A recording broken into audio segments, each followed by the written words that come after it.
Shalom, this is McGee of a series on the twin messiahs that are in our Torah that are working salvation for all the nations. Now, I want to give you two verses. Remember, in the mouth of two or three witnesses, a matter is established. So again, two very clear verses say the exact same thing, and there is a depth to this that is absolutely astounding. And it's going to astound the nations. So context is king in Torah study. So this is a prophecy during the time Nathan, the prophet, one of the greatest prophets, gave a prophecy to David, the king, who had just subdued all of Israel's enemies. So it took him 7 years. The battles of David, but he did secure the kingdom. And at that point, Nathan comes to him and just gives him this prophecy. Now, but you have to ask yourself, why would he give him this? Because they were in the land. It took 400 years since the time of Joshua that they came in to hear this moment in time, 400 years. They're ready and poised now. And then Nathan comes and says, well, this is what he says. He says, I will provide a place for my people Israel and will plant them so that they may dwell in a place of their own and be disturbed no more. No longer will the sons of wickedness oppress them, as they did at the beginning, and have done since the day I appointed judges over my people, Israel. Okay, that's one witness. We'll go to 2 Samuel 7:10, exact same thing. And I will provide a place for my people, Israel, and will plant them so that they may dwell in a place of their own and be disturbed no more. So you got Chronicles and Samuel saying the exact same thing. And no longer will the sons of wickedness oppress them as they did at the beginning. All right, so context. Established. David had just united the kingdom, 12 tribes. He was the king. And now it's being told, future time, the Father will provide another place. Every word in Torah is important. Now, this word another, this is not even in, they take this out. It will be in another, okay, so there's two words in Hebrew that can mean another, give me another piece of cake. Okay, please. Or I'm going to put you in another place. Now, the difference is huge because can you give me another piece of cake? The cake, my piece is coming from the same thing, the cake. Okay. When I say that I'm going to put you in another place, let's say it means that you're not getting put back in the same place. You're getting put into another place. You understand that? Very huge difference. So we're not talking about the land over there in Israel. It's going to be in another place that he's going to put. And key words, people, in this context is the people of Israel, which is the house of Israel. And we understand the house of Israel is the northern kingdom. Nathan, and the whole context of this is Nathan is a prophet in the north. And for those 400 years that it took the nation, and then this whole thing, the offspring to rise up, David to be born, David to become king, do his whole thing, took 400 years. One thing I want people to understand with prophecy, one of the things that people do today that's very, in my opinion, doing violence to the text again, is they try to fit prophecy like in one generation or in just 10 years or in a year. Prophecy is cyclical and it builds on itself over and over and over throughout time, 3,000 or 2,250 years to get the bulk of this people group called Israel, those called out ones, into a place in history and time to come to, quote unquote, this another place that he had reserved for them. Now, dude, I'm going to do blitzkrieg verses. They're all going to come into context. This is the context. Deuteronomy 29:28 through 29. He says, the Lord, okay, remember we're talking, let's just call it the head guy, all right, uprooted his people and cast them into another place, okay? And it is the same word, all right? So it's another. So we're establishing this concept. And again, after David had settled into his palace, Nathan came to him and said, and this, David is feeling this sense that he had become king. He made his own palace first, which is really kind of funny. And then the burden upon, now he is there to establish the house of the Lord in Jerusalem. So as we have those two verses, and as we have the context, let me just say one more thing, because I'm just reading. Just take your cheat sheets, read it down. All the information is here. This is a prophecy that is going to come to light, that is going to be the intel that we need to understand. Because America, you don't know who you are, but we are going to find out, and we're going to have to decide very soon. So let's keep going. Context is king. Again, twice established, I will provide a place. And that place, according to that word, is very important, because in the context, it's talking to Israel, another kingdom, as they have become known, because Adonai changed Jacob's name to Israel. So the house of Israel is the multiplied seed of this northern kingdom. Now, Nathan the prophet studied in an elite academy, and this is how it used to work, people. We are so far away. Prophecy is not like just, I don't know, I don't want to go down that road. Prophecy is a very elite, and I don't mean that in elite in a bad, I mean, you want to be a prophet, fine. Do your homework. Get into Torah. Spend the years of intensive understanding. So you don't take prophecies out of context. Do you know? I mean, the responsibility is that not many should be called teachers, because they will be judged more harshly. Teacher, prophet kind of go together, because you influence minds. People, sometimes for their whole life. Sometimes you teach somebody a narrative in their mind, they never can get out of it. That's the problem. They never can get out of it their whole lifetime. That's a very serious, you want that on your resume, so to speak, when you get to heaven, teacher. Okay, the blind, you were one of the blind leading the blind. No. So Nathan the prophet studied in an elite academy of mystics under the tutelage of Samuel the prophet, the son of Hannah, whom she dedicated to Hashem, the whole story, and was raised by Eli in the temple at Shiloh, in the northern kingdom in Ephraim's territory. He prophesied during the time of the judges. So this is a total northern. It's the time they had the birthright. Bethel was the ruling city or center for the national religion. They would go there for the feasts and festivals and different things. That's where there was a school of prophets. So in the context, okay, we really are talking about another place for this people, this multiplied seed. Because see, people, think about it. We cannot all fit in that little country. I don't understand. People don't think there's so many logical things that people could put into an equation that would blow it up. I mean, you are not going to fit the billions of people, even in quote unquote the greater Israel.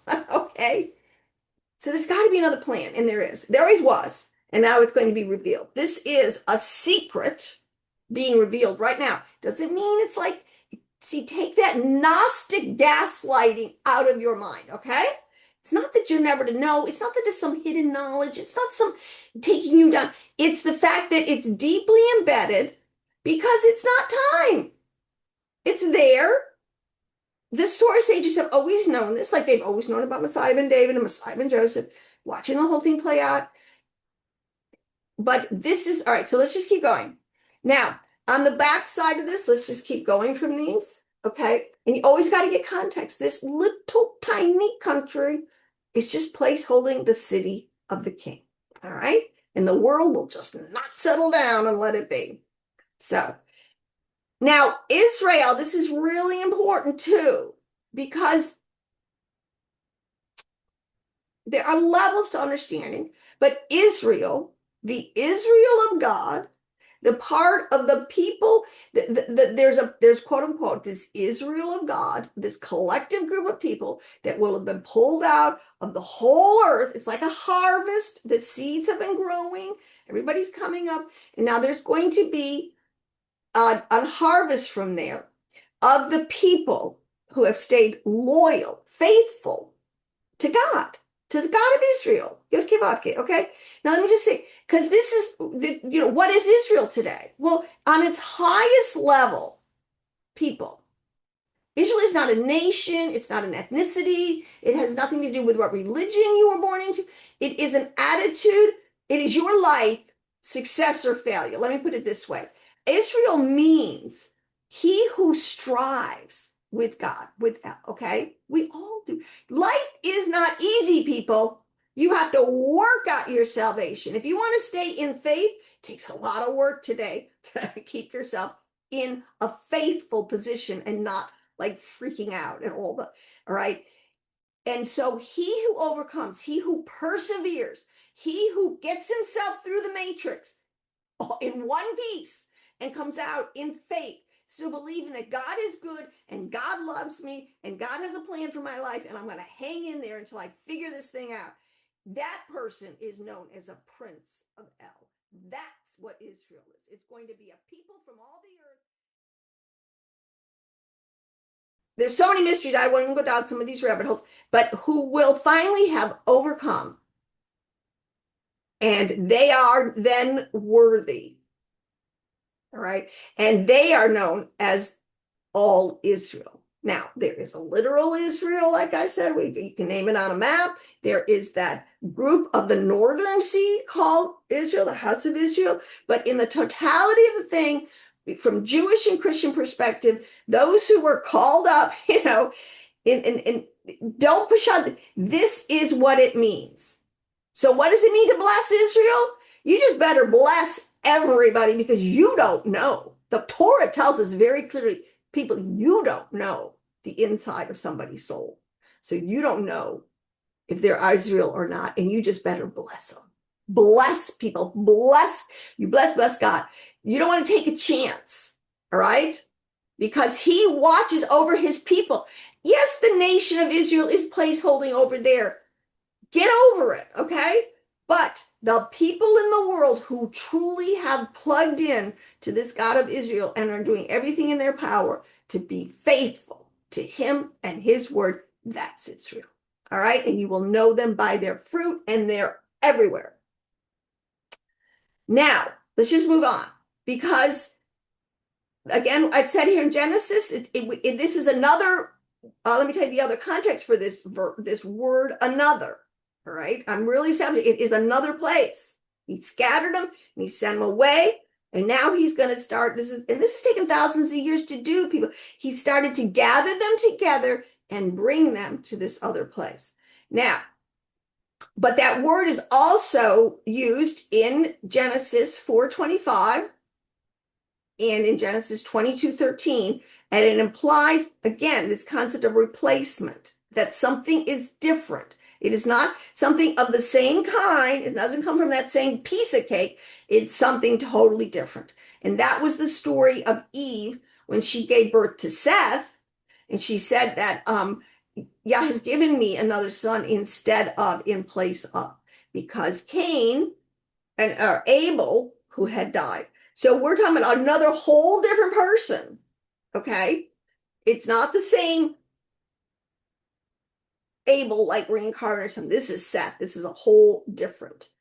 Now, let's move over into a couple of proof texts, not from the Torah, but isn't this interesting that people have had this understanding? All right. Now, because it's important, because at the context now, we're getting into we're getting into this period of, the 1600s, 15, 16, 1700s, great exploration. The New World has been discovered. How did Columbus know about the New World? Why are they calling it the New World?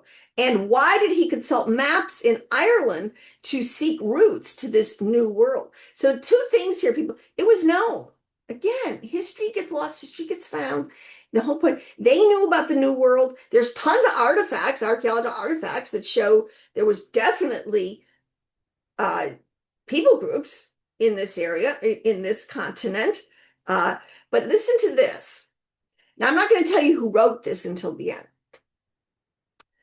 By the wisdom then of these gods are eternally vigilant over the needs of man, the 70 shepherds. Now, that's whole fascinating studies, people. And if you don't really understand about the gods of the nations that are put over, there's these 70 root nations, and there are Elohim, there are gods, there are angelic archangels. They have ruling principalities. That's what a principality power is over these. Okay. So that's who he's referencing there, okay? And these are the watchers. They are supposed to watch over the nations. And, okay, that's just enough I'll say. Now, the blessed lands of the West were set apart for, all right, now we're in Israel. Everything starts with Israel. You have to understand. So if you want to know where the North, South, East, and West is in relation, get your mind into Israel and look to the West. That's us. We're in the West, North America. That's in the West, okay? The North, you got to, so then you can geographically correctly.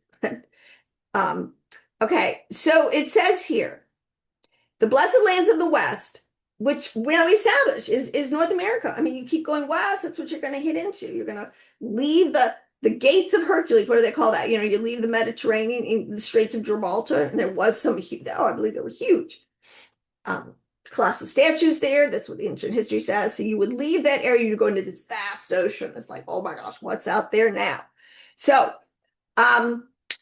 these lands of the West were set apart, for none of the great civilizations of the past rose up in America to overshadow the continent with the ruins of old tradition, or to set up the corruption of old administrative policies. So people have to understand something. When there have been indigenous people here, but nobody has created, before quote unquote these quote unquote Americans came over, made a whole country, civilization, government, just like really, okay, came up from us, these import people, so to speak, from that land.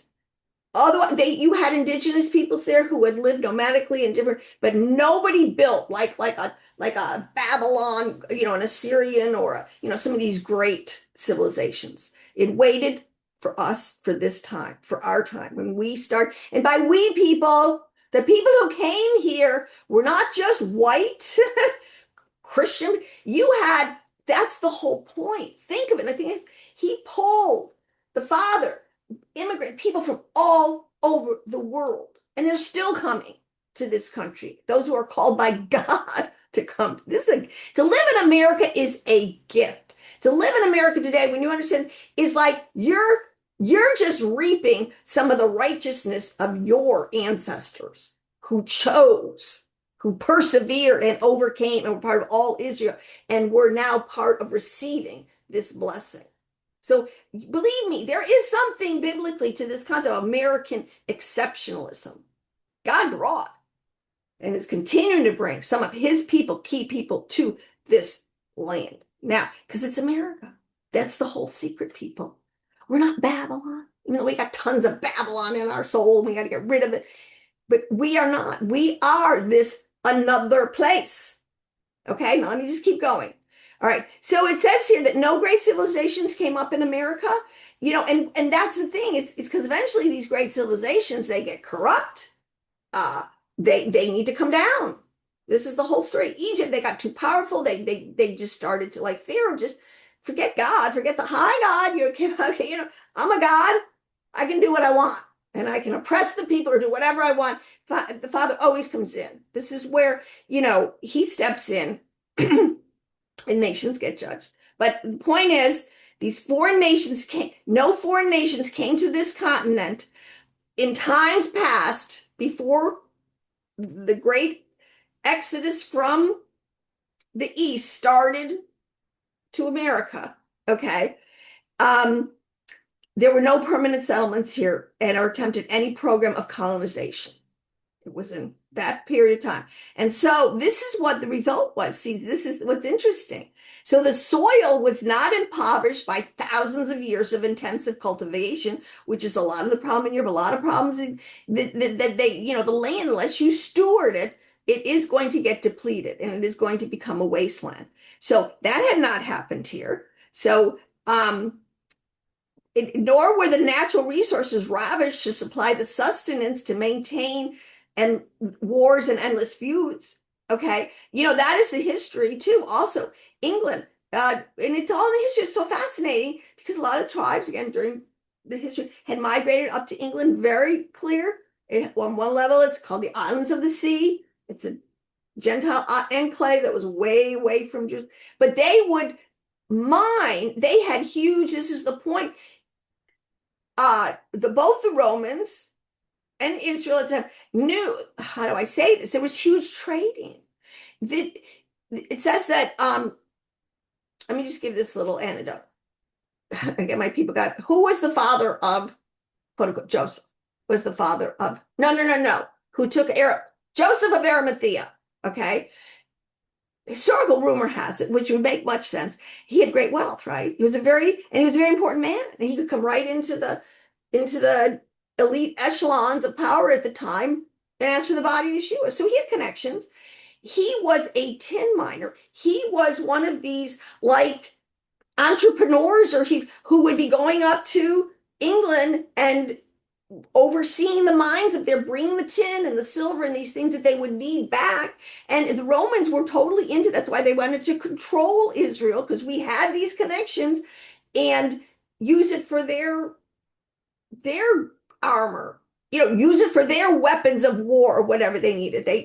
This thing of always stealing each other's resources. That's one of the things that's going to stop in the millennium. But either way, so you had this concept that the natural resources were still there. They had not been stripped away.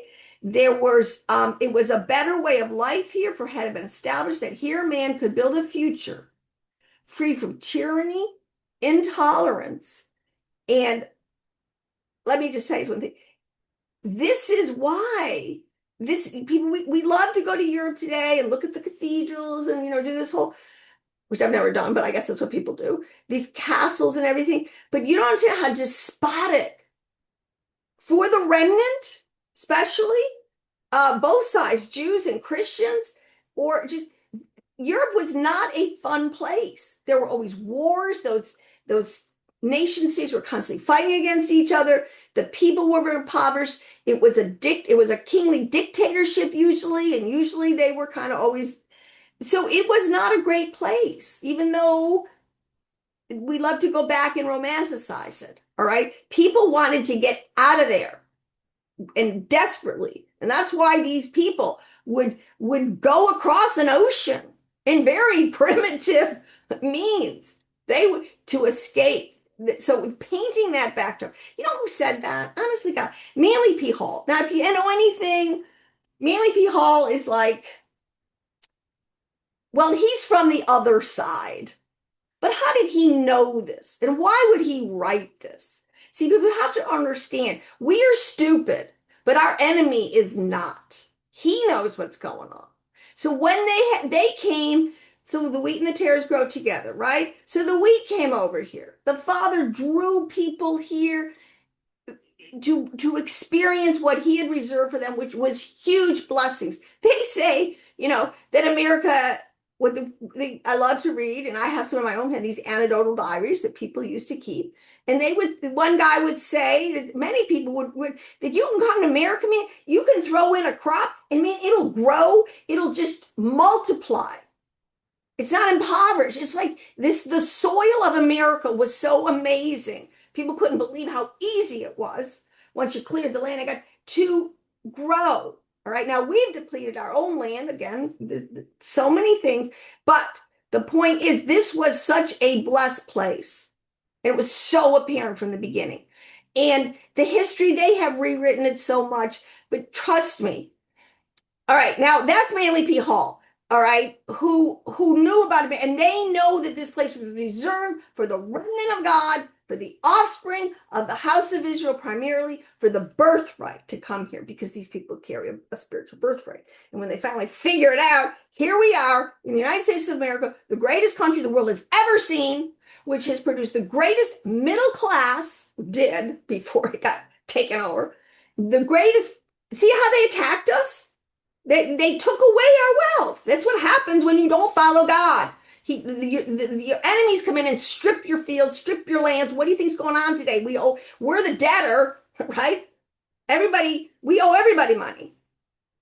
Okay, this is a problem. But in the beginning, this was for us, and it was here, and we built this great nation based on Torah principles. All right. Now there's another guy, Charles Taunton, who was a professor of military tactics at Yale University in the late 1800s. All right, and here's a little quote from him. I can never be too thankful to God Almighty that in my youth he used the late Professor Wilson A. Yale theology professor, because I'm telling you, these were once Christian institutions which people really studied their Bible. And it took him to show me the difference between the two houses of Israel. Okay? So it's known. And if you get taught it, this is what he says. This very understanding is the key by which the entire Bible is intelligible or understandable. And I cannot say too strongly that the man who has not yet seen that the Israel of the scriptures is totally distinct from the Jewish people is yet in the very infancy, the mere alphabet of biblical study. And that to this day, 7/8 of the Bible is shut to his understanding. Now, people, that is my absolute personal experience. Because when the Father called me, and he did, very prophetic, charismatic way, and he said, I'm redirecting you. But he called me into a teaching ministry, and he said he was going to teach me. He was going to teach me. And I believe he has. But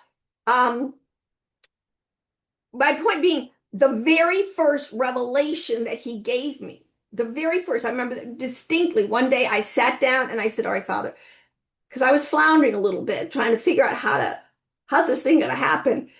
And I just sat down and I had a verse, sort of like a key life verse, or different. And I said, okay, Father, I don't know what this verse means. I'm going to put it into Google and you just take me and you show me, Father, what it means. And that was the day that he showed me the two houses of Israel. And for like 14 hours that day, I never got up from and it's out there, people. It's 100% out there. But as a Christian, I guarantee you will never hear this because they have 100% gaslit us away from our true identity. These manly p-holes. They know, and that's what's going on. Now, let me bring you full circle to this. So once I understood the two houses, then the Bible just totally opened up. I've never stopped. This is amazing. All right. So in the context, understand America is the place that God saved for the end of the age. And in the beginning, let's take, if it's 6,000 years of history, the last, 300 years is sort of towards the end. Okay. People understand it doesn't always happen in a 24 hours or in a generation. It takes time. God's very patient. Okay. But here we are poised. And look at the world today. Who is in the news other than truly, constantly, the three Abrahamic religions who just cannot get it together, right? Christianity, and you got the Jews over there, and you got the Islam. Okay? Now, I just want to say, even though we came here, and there was a strong remnant. This is the point. This is why they call this place the New Jerusalem, why there were so many, where the expectation and the absolute, this is what is so awesome. These people knew what they were doing. And as it progressed, even like I don't know, they came around a lot in around 1620 is when, Balkan really started to settle. Well, around that Jamestown, and then you had up north, you had Provincetown. Where did they first come? And up until 1776, right? We formed this government. And now here we are at the end of the age, and we were a very Christian nation. Make no mistake that these people knew their Torah, they knew their Bible, they knew what they were doing. They set up this government based on the way God had told the tribes to set it up in the judges, the time of the judges. See, because there's a difference between a king. He gave them a king because they wanted a worldly king. And he said, look, you don't want any one of these worldly kings, but God is actually sometimes, he gives us what we want sometimes, many times. even though it might not be in the long run be good for us to teach us. But here's the point. But the judges, this is what's more important. This period was during the judges, okay, which is like a president.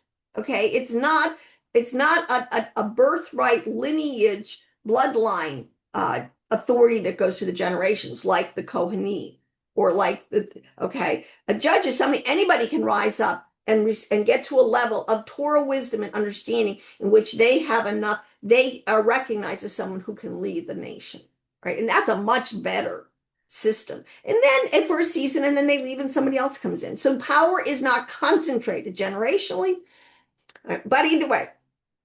But Hosea 9:3 says a very important point.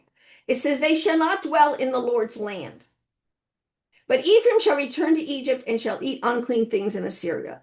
See, one thing you need to understand when we're talking at this level, we are talking in a place of code words. We are talking where Ephraim, I'm not going back to Egypt literally. I'm not going back to Assyria. There's no Assyria today. It's Iraq. Okay. So what are we doing? These have, we're going into their spiritual understanding. So Egypt is always like a physical bondage, a bodily bondage.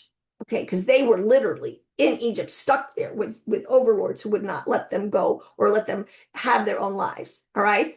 Then or unclean things in Assyria. You know, Assyria, that's Babylon, that's the culture. So not only physically are you in captivity, but your whole culture is keeping you mentally, emotionally, spiritually, everything. You're paying up in captivity.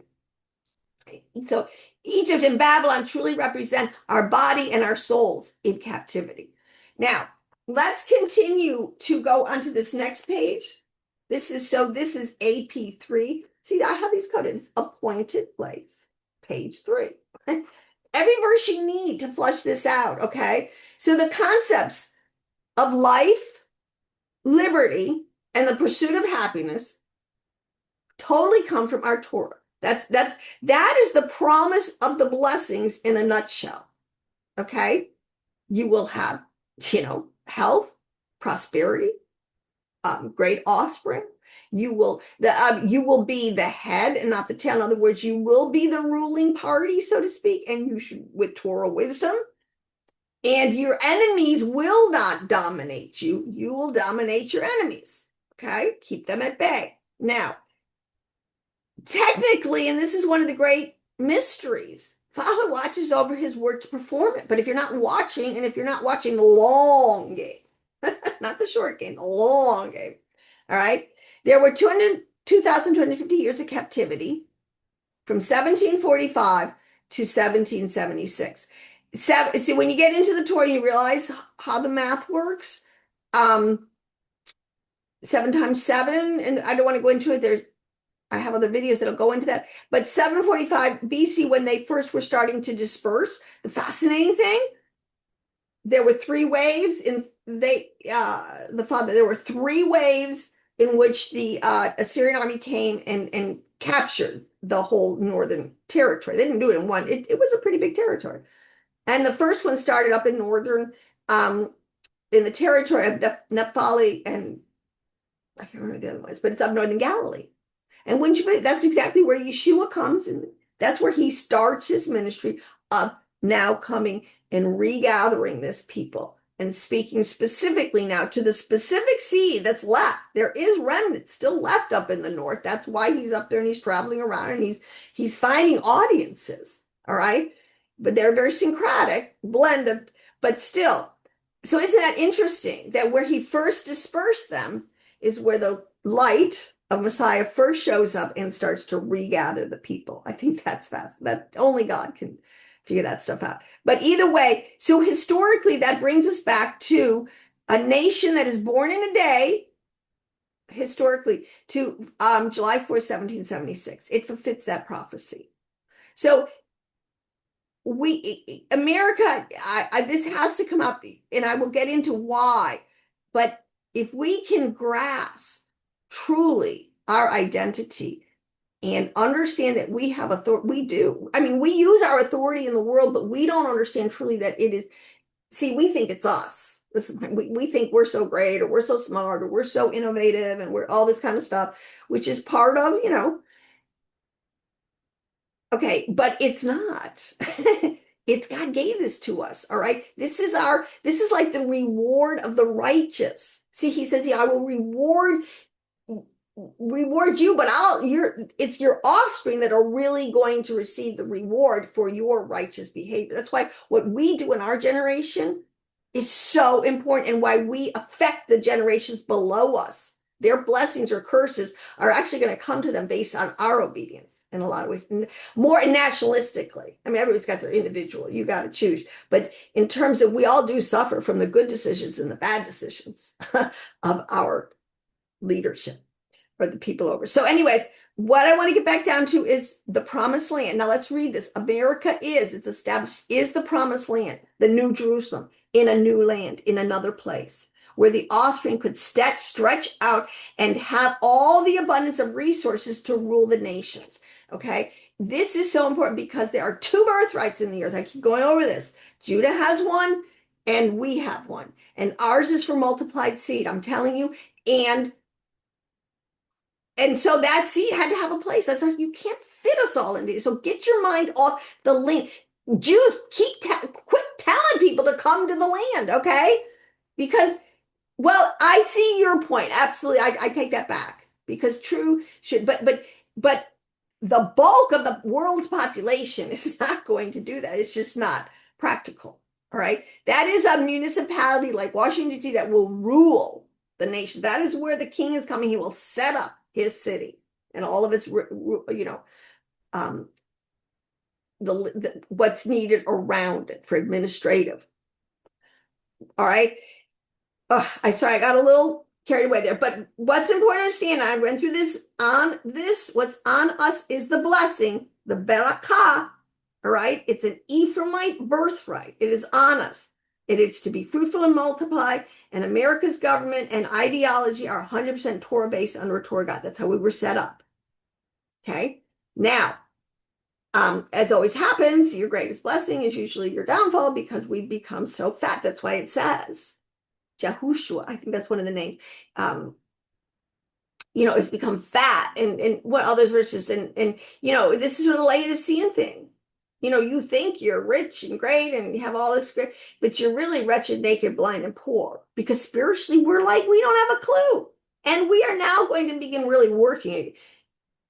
I'll get to that. We could be making one of the worst decisions or the greatest decisions. And I think it'll be, all right, let's say how I see, I'm going to give my prophetic take on the future, but not in this video. So let's go. For the house of Israel, we are Israel planted in another place. Now, and the Jews, let me just say this, there were huge pockets of the Jews. At that point, Marranos, many of them who came to this country and helped us in a very hidden way build this nation. This nation was built, number one, on Torah, which means it's an Old Testament understanding, okay?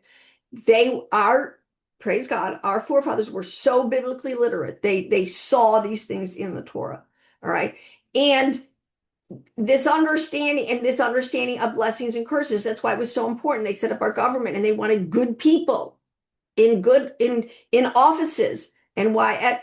Because this is what it is. If you don't keep track of the kind of people that are ruling over you and get the bad seed in there, it's not it's not good. But we stopped doing that. See what happened in America? We just believed everybody was like us. Everybody was just basically good. And no, you have to understand the bad seed. When I get to them, there really is some bad seed among us. So, so now these verses that I have established this, the land in the West, he said he would bring the bulk of the people back at the end of the age. Huge, from the land of the North and from the West. Now, those are two words that are meant to be used in this context for the deeper apocryphally. So the North doesn't mean literally like what would be north of Israel would be, well, actually, the North is Europe but let me put it this way. How do you even start? On the tree of life, which is correct Jewish exegesis. So I have all these video series. It was on how to pin Torah truth on the tree of life. And And if it's done correctly, you have absolute truth and nothing contradicts and it all fits. It's perfect, okay? Pinning this concept on the tree of life, coming from the north means you're coming from a place of captivity. Okay, this is very important to understand. The north, if you think about it, most northern climates are not very hospitable. You know, they're rough. It takes a lot of endurance to live in a very and eke out a very successful. Many cultures have done it. You can be, but it's not optimum sometimes. I hate winter. I hate the older I get. Oh my gosh, when it starts to get cold and I'm like, okay. But the point is, in a moderate and a temperate zone, it's see. So I'm trying to say is the north. Even if you look in nature, this concept of the north, and that's why you see in the north, the ice. Oh, what is that thing? What was that ice? That movie, Frozen. Oh, they gaslight us. They know so much and they infiltrate our brains. But see what the north was?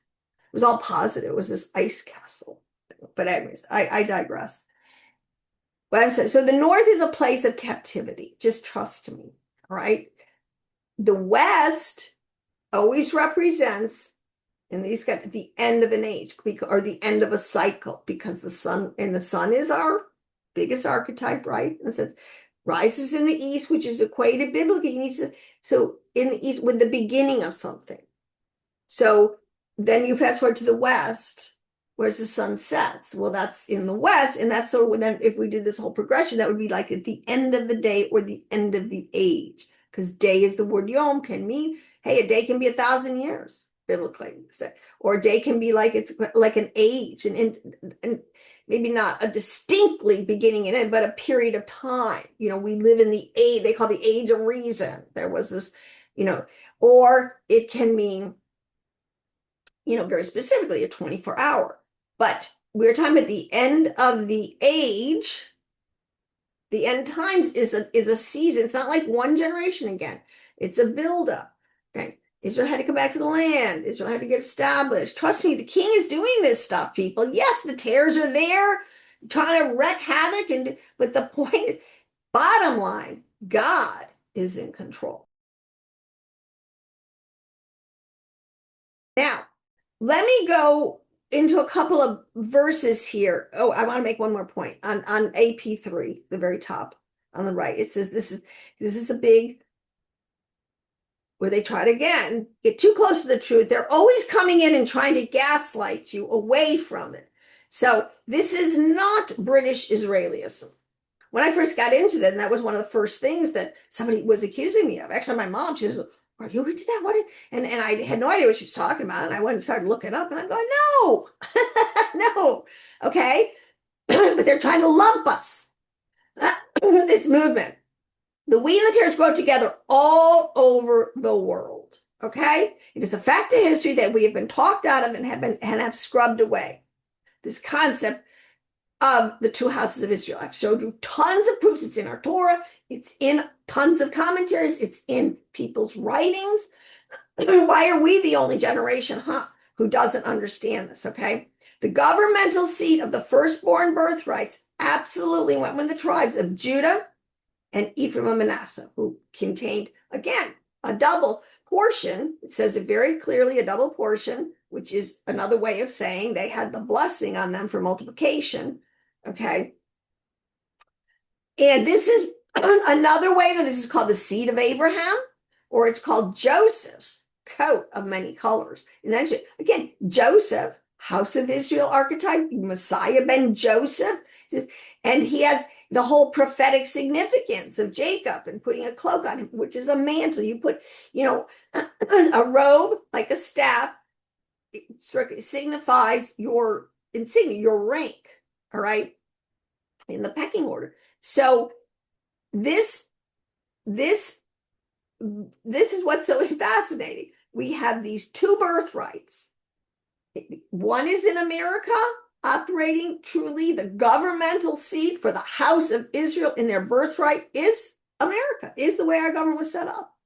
And you have Judah now brought back to the land, waiting, place setting it, waiting for Messiah ben David, a king, to come to establish So, I mean, this, and look at the world today. Now, what's so fascinating and potentially dangerous. All right, wait, before I get into that, let's just go to the bottom of this page, AP3, and says Jeremiah 31, again, verse 8 through 10. Let's just establish, I will bring them from the land of the north and gather them from the farthest parts of the earth. He's always saying from the north, the south, the east, and the west, which is, we're saying from every direction.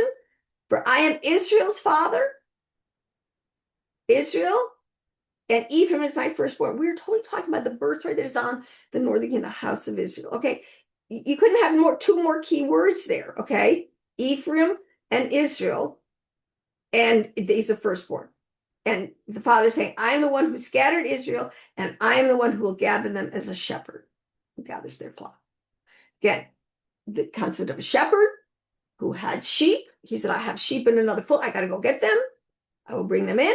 This is the backdrop of everything that's going on. The lost sheep, the scattered sheep, who are all of the house of Israel.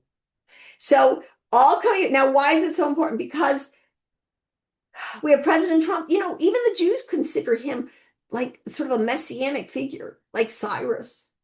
He's doing so much. He has done so much to give favor to the administrations, to Israel, to Jerusalem, establishing the embassy there, the Abrahamic Accords, the peace. Even he has functioned. So funny how they try to spin it. In a birthright capacity. And we are having great influence in the world today.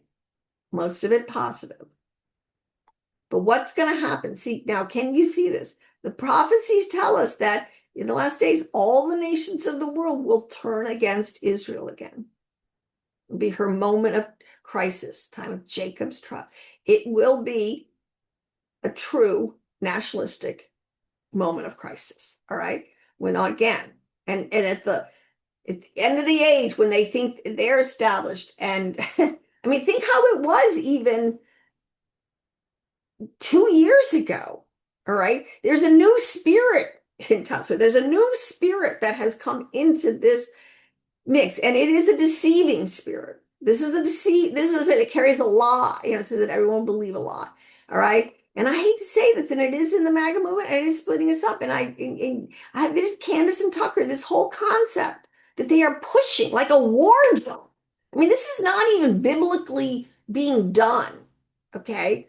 Where you take it, if they have issues, they should be taking it privately to people in the USA and getting all of their information in a private way. You don't splash it. We're not at that place yet. The Bible has, you go to the person, if you don't get results, then you bring more witnesses, but that's still kind of all behind closed doors until you get answers to your questions. Then if no results and things, then you can take it to a broader, but I don't think any of that happened. Okay, boom. And just, okay, but the point is, it is a murderous spirit. I have proven all this in the Torah. It is attached itself. The idolatry that is in the house of Israel right now, and in America, okay, because we don't know who we are, the idolatry and replacement theology is the idolatry. Make no mistake. So if you're a Catholic today, I just have to say this. You have to look at the tenets of your faith. You have to go back all the way to the beginning into the Old Testament, and you have to find out, is that what Yeshua as a Jewish rabbi taught? Or is it, okay? Replacement theology is the bad boy in the room. So I'm not saying it's the people per se, but if you've attached yourself to that's your theology, you are starting from a place of idolatry, a wrong starting point. So that's a problem. And then you can see why that's going to lead you over to a hookup. Unfortunately, with this murderous spirit that's been released, spirit of Amalek that is just running rampant and through the Arab world, and then through all the world, because of nothing is localized anymore today. That is the spirit that's let loose. That people are turning people against Israel. Not all people can hate. It's mind blowing to me. Okay, that we were so Israel fan. The church and everyone was coming alongside, warming up to all this concept and dealing with their anti-Semitism. Really, and then all of a sudden it's getting blown up. And all of a sudden you have to hate them and think that the whole nation is some demonic group with a devil leader. I mean, I don't know, people just somehow got to step back and see what's happening from a more, without a dog in the race. Okay. I don't have a dog in this race per se. I don't really care. I'm just going to keep teaching and doing it till I go home or till things get resolved. Okay. But the point is, we do not have, even though we're very successful today, Ephraim has a blessing on it and a great authority. And Trump, he's the kind of person, a deal maker, and we are getting back some of God's sovereignty in the world. Okay. But the point is, it's not our job. We are not the ones that are going to bring this final restoration. It is a birthright now that is on Judah.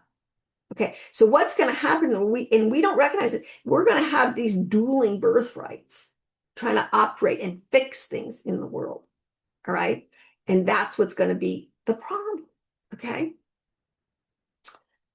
But if it does turn out that all the nations are going to turn against Israel, and because it really would be a setup, but who are we one of the nations? See, I remember there's 70 nations. Those people said, are we one of those nations? Or are we this place I'm talking about? Another place set up by God. So we are God's place that he gave us, his offspring, and he gave us authority that we can operate in our birthright here in this nation, which is why we are huge industrial. When we finally got going as an economy and what we can produce and what we are capable of is amazing. And yes, we have incredible resources in this country. We have incredible people. We have so much to offer the world to get them back on track and to restore so much of what the enemy has stolen from us. But ultimately, this Messiah ben David, this second advent, this coming of a king to establish God's Torah righteousness and all this, that belongs to Judah. That is the culmination of their journey and their birthright. And we better not interfere with it. We better support it. This is the point. If we keep going in, and if the tide turns, what is going to happen to the soul of America? I ask you, Christian, I really do. You who loved Israel 3 years ago, and you're getting led to take a stand against them, where you would allow nations of the world, maybe even our nation, literally militarily come against them to put them finally, okay, into the ocean, right? Drive them out. Are you okay with that? I mean, you're just blithely going to go along and be okay with that? Genocide, truly? Now you want to talk about a genocide the whole world's going to get involved in to try? And I say you have to be a soulless person, truly, at that point. So that is not a scenario that we can go into blind. There have to be prophetic voices raising up and saying, no, no, that is not what's going on. Let's look at this from God's perspective. We are to bring our blessings to the table and work with Judah, supply them everything that they need at this point. That's what we see. This whole point. Why would you support a foreign? Well, it's not a foreign nation when you understand who else in the Mideast. I just ask you right currently. I mean, this is not who is still aligned theologically with it on the one God of Israel, on Torah principles and concepts, on what this will produce in a democratic. I mean, who else are you going to make these alliances with and work with? All right. You have to understand how your mind is being corrupted at this point. But if you truly have this heart for Israel today, do not let the love, of many grow cold. Do not let your love grow cold in the coming season of chaos and confusion and gaslighting. Understand that over and over, God says, I will never leave. I will never say he will never leave his covenant people. That means us, and that means the Jews. These are covenant people. He has said it over and over and over again. I love you. I got all these plans. It's going to be, but if you don't believe that, then yeah, getting rid of people groups is fine, whatever. So these are deep things that affects the soul of America, and they are trying desperately to ruin our soul and get us to hate each other so much, into civil war. Don't go near that spirit. It's not necessary. We have a Prince of Peace. Our message is a harmonizer. And the message to Christian today is humble yourself. You don't have perfect theology. You don't. I'm sorry. And I don't care. As I would go along and study with the Father, I would just give up stuff like, oh, that's not true. Oh my gosh, I see it so much better in Torah. Okay, fine, Father. I'll pass that. Let's move into the true understanding. I never had a problem. Because I don't have to defend being Baptist. I don't care. I don't have to defend anybody's denominational persuasion.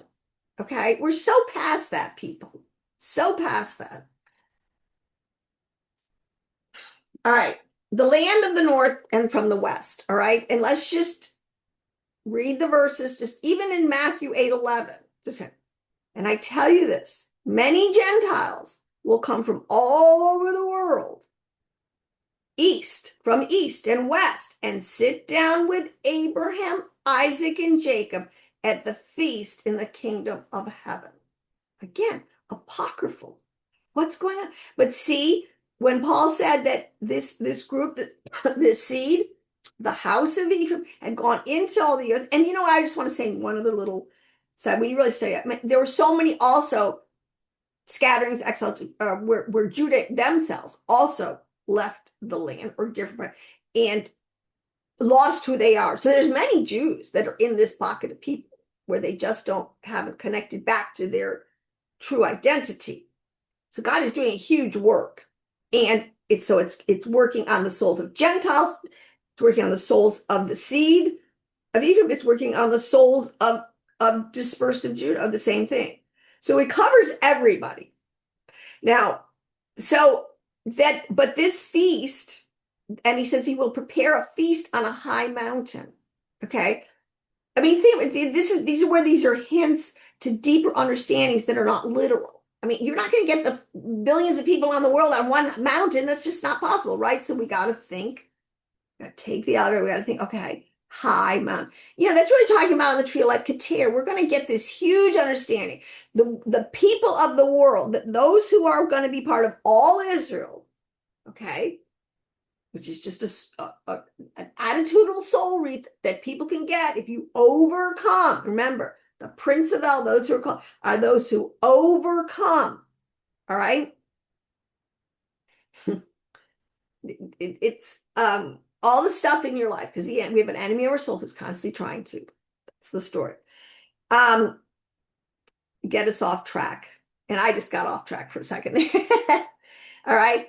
But the point is that he will make them one nation, okay, in the land, on the mountains of Israel, and one king will rule over all of them.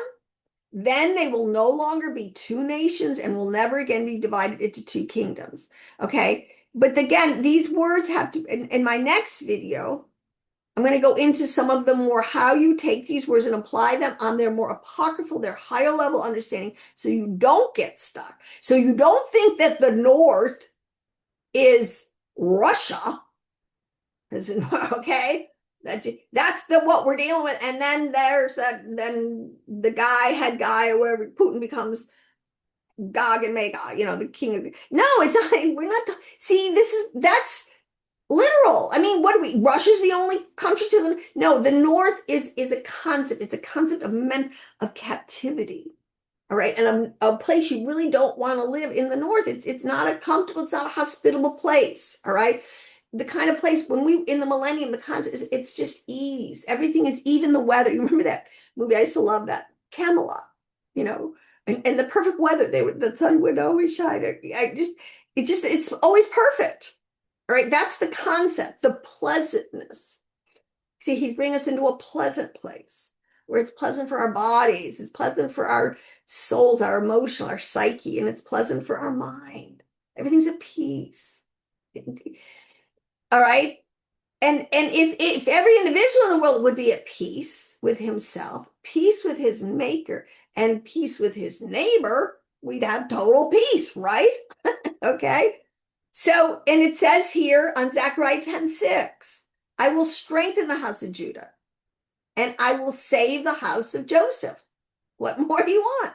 I will restore them because I have compassion. That's his name, Hesed. Loving kindness, tender mercy. That's why Christians say God is love, because we figured out that is his first attribute towards you. Anytime you want to turn to God, just know this. He is looking at you with loving kindness. That kind of makes it a little easier, doesn't it? He's not there with a big stick, right? That's not the Father. I will strengthen the house of Judah and save the house of Joseph. For I am the Lord, Adonai, Hashem, Yod-Keh Vav-Keh, the highest name of God, all right? And I will answer them, all right? It says here in Jeremiah 3:8, see context now. In those days, the house of Judah will join with the house of Israel. Together, they will come from the land of the north to the land. There must be more of that verse, to the land that I have given them, okay? But here we got Judah and Israel. I mean, I don't know how more plain to be. He is doing a huge work in the earth. The last thing that's going to come together and where this is all moving is to align ourselves with Messiah ben David and Messiah ben Joseph, accept them both, understand their archetypes, what has been going on, what true history is, where we are now, and so that you will be on the winning team, the right team, all right, when this thing comes down. So a couple more, it's Ezekiel 37:21. You are to tell them that this is what the Lord God, that's Yod-Keh Vav-Keh, that's God, that's Elohim. You don't get any higher than that. I will take the Israelites out of the nations to which they have gone, and I will gather them all around and bring them into their own land. And see, that has sort of been the history, this draw. I mean, if we could go back and just try to understand why some people were drawn to come to America. They felt a calling, a destiny, a sense in coming here and build. This is all part of the inner soul root system that God is using and doing in his people. See, one of the things I need people, we're so pashat, we are trained to just look at the physical. That's what he said. You should you're always looking at the outward appearance. You think it's about race, you think it's about class, you think it's about gender, you think it's about all this stupid stuff. It's not. All right. He says it's on the inside. Okay. Now let's wrap this up with just a couple of quick comments here, because to adjust our lens, that's what my whole thesis is, right? The videos on the geopolitics of prophecy, because this is going to get dealt with first. These three Abrahamic religions have to come into, because he's single focus. And then we're going to deal with so many of the children of the East. How about this whole China? There are huge pockets of people, still need to come into this kind of like all Israel concept. Okay. It's going to have, so that more videos are coming, more intel on how this prophecy is going to unfold. But let me tell you something, Christian, today. The most important thing you can do is keep your heart from becoming cold towards our brother Israel today, because they're gonna, I will save this for the next video of what I see coming, and it's exciting, it will be empowering, but it will be very dangerous. We still have a lot of danger in the world, so buck up. He says endure hardness like a good soldier. We still are soldiers, and all of us need to continue to march on following our leader, because we all have very specific assignments. You think of it, they don't all do the same thing. There's many different kinds of people doing, even the guy who peels the potatoes is just as important, really. All right.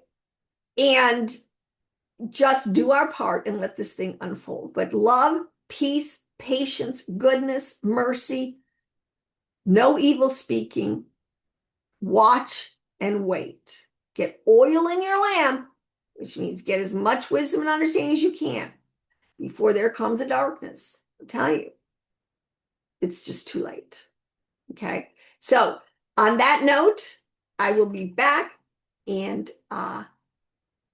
we will continue to carry on in Yeshua's name. The name. Isn't that interesting? We're going to head this out.